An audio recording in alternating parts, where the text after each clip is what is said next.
அனுரகுமாராவை இந்தியாவுக்கு எதிராக திருப்பும் சீனா, கவலையுடன் கண்காணிக்கும் அமெரிக்கா, ஜப்பான், இலங்கை. இலங்கை அதிபர் அனுரகுமார திசநாயக்க பதவியேற்ற பிறகு முதல் பயணமாக கடந்த மாதம், அதாவது டிசம்பர் 15ஆம் தேதி இந்தியா வந்தார்.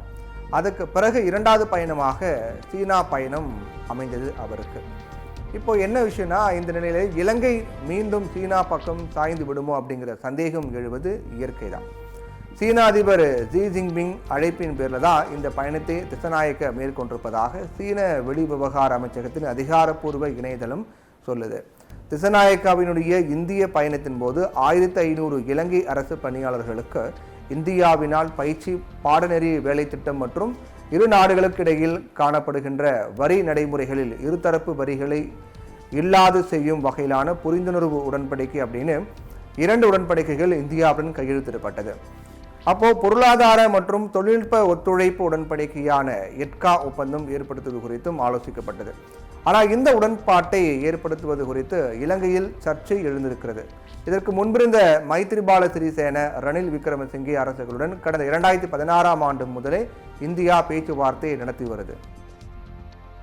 இந்தியாவுடன் எட்காட் தொடர்பாக பேச்சுவார்த்தை நடத்த போது எதிர்க்கட்சியாக இந்த அனுரகுமார திசநாயக்கவினுடைய ஜனதா விமுக்தி பெருமுனா இதை கடுமையாக எதிர்த்தாங்க.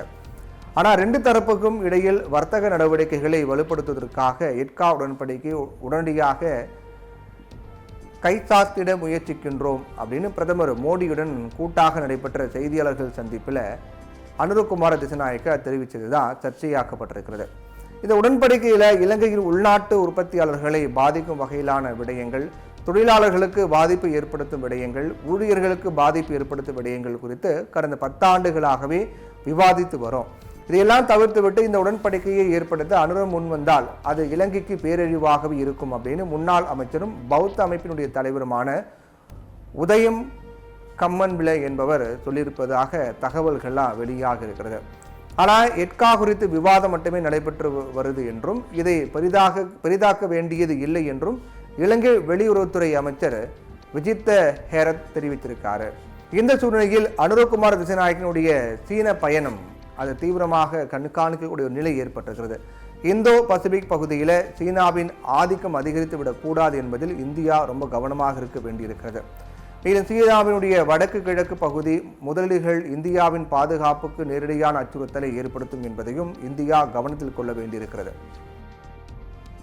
சீன போர்க்கப்பல்கள் இந்தியாவுக்கு வருகை தருவது, சீன ஆராய்ச்சி கப்பல்களுக்கு தங்குமிடம் உள்ளிட்ட வசதிகளை செய்து தருவது போன்றவற்றுக்கே சீனா முக்கியத்துவம் கொடுக்கும். இப்போ திசநாயக்க பயணத்தின் போதும் எதிர்பாராத உதவிகளை அளிப்பதன் மூலம் தனது நோக்கத்தை நிறைவேற்றிக் கொள்ள சீனா திட்டமிடும் என்பதிலும் சந்தேகம் கிடையாது.